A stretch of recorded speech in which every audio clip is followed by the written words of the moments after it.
Alors aujourd'hui, je vais vous faire une petite vidéo pour montrer l'importance du taux d'humidité dans le bois que vous achetez. Donc là, par exemple, on a des voliges, 4 mètres de long, 20 cm de large, 2,7 d'épaisseur, si mes souvenirs sont bons. Et ces voliges sont destinés à faire un plafond. Voilà, parce qu'ici, pas de placo. Alors on est le 21 mars et je les ai achetés le 23 février. Donc ça fait presque un mois. Et j'avais pas fait attention, j'avais plus de piles dans mon testeur d'humidité. Et voilà ce qui arrive quand elles sont posées depuis quelques semaines.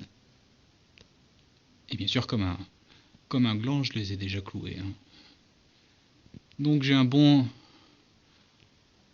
espace de 5 mm. Alors qu'initialement, bien sûr, elles étaient toutes collées les unes contre les autres. Et que j'avais la flemme de faire une fausse languette.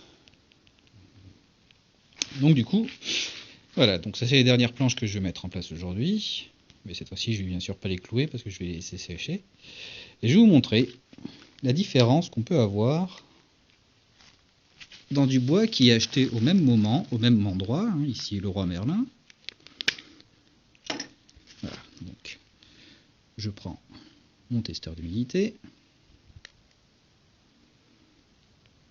Donc il est bien 0. Alors, première.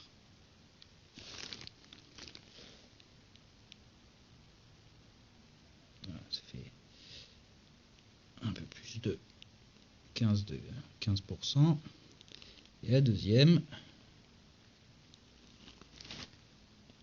Voilà.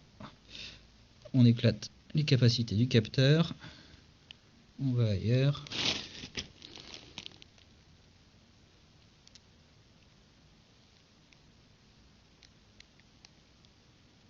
Donc entre à peu près 28% d'humidité. Donc du simple double. Et bien sûr,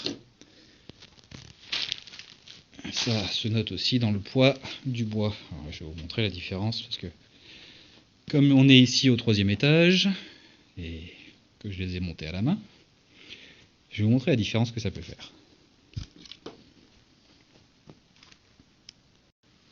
Ok. Donc là, on a la première qui est à 15% à peu près. Donc on allume. Et bien à 0. Et on y va.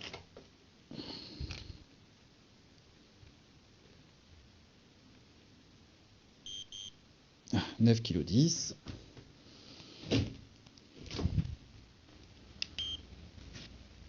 Voilà, la deuxième, on la met à 0. Oh l'enculé.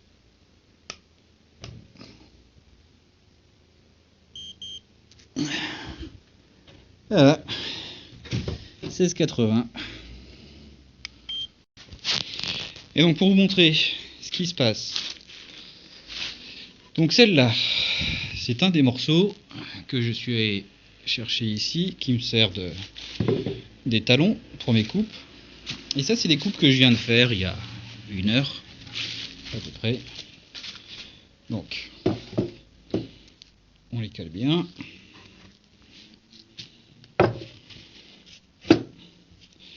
Initialement, même bois, même largeur. J'avais vérifié à l'époque. Et on se retrouve